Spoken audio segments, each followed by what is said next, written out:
Staying with India, the big political story today is Bihar. The state's election results were announced today and the big headline is this: the ruling NDA has won a historic victory. Let's look at the numbers first. The election was billed as a two-way fight. On one side, the ruling NDA, the National Democratic Alliance. This is the group led by Prime Minister Narendra Modi and his party, the BJP. They were also ruling the state of Bihar. On the other side was the Mahagathbandhan, meaning the Grand Alliance.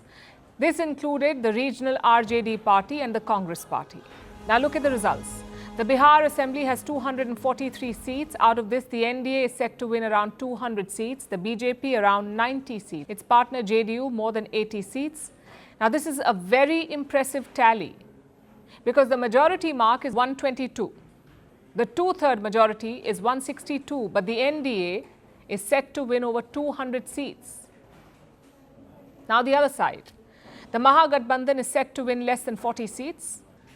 It's a big letdown for the opposition alliance. They were talking about a close contest during the campaign, but clearly it wasn't one.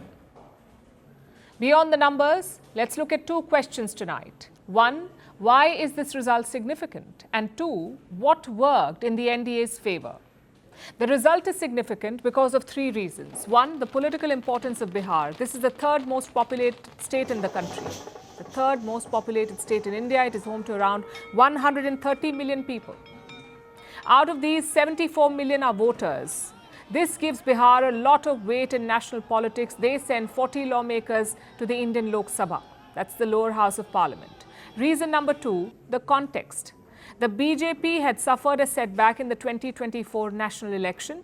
Until then, the party had a majority on its own, but in 2024, they had to rely on allies to form a government. Many experts wondered if the party's dominance was waning. Then came a string of state elections, first in Haryana, then in Maharashtra, and now in Bihar. And the BJP and its allies managed to sweep all three, meaning they have stemmed the losses of 2024.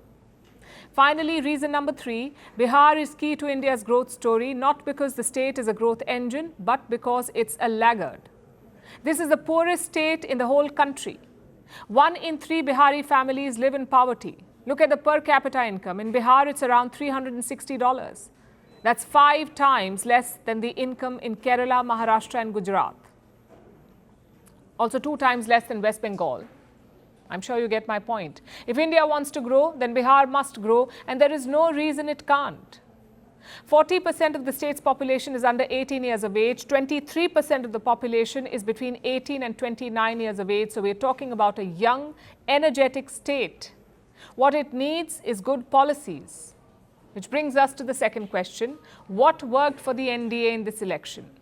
Again, there were 3 main factors. Number 1, the consolidation of women voters. This was clear when the turnout data came out. Bihar logged a total turnout of 67.13%. That's the highest ever in the state's history. But the story does not end there. Women outvoted men in 37 out of 38 districts in Bihar. More women voters than men. Only the capital, Patna, was the exception. Turnout among women was 71%, and among men it was only 63%. And the NDA was ready to capitalize. Last month, they implemented a cash transfer scheme for women, 10,000 rupees to 14 million women. Clearly, that had an impact.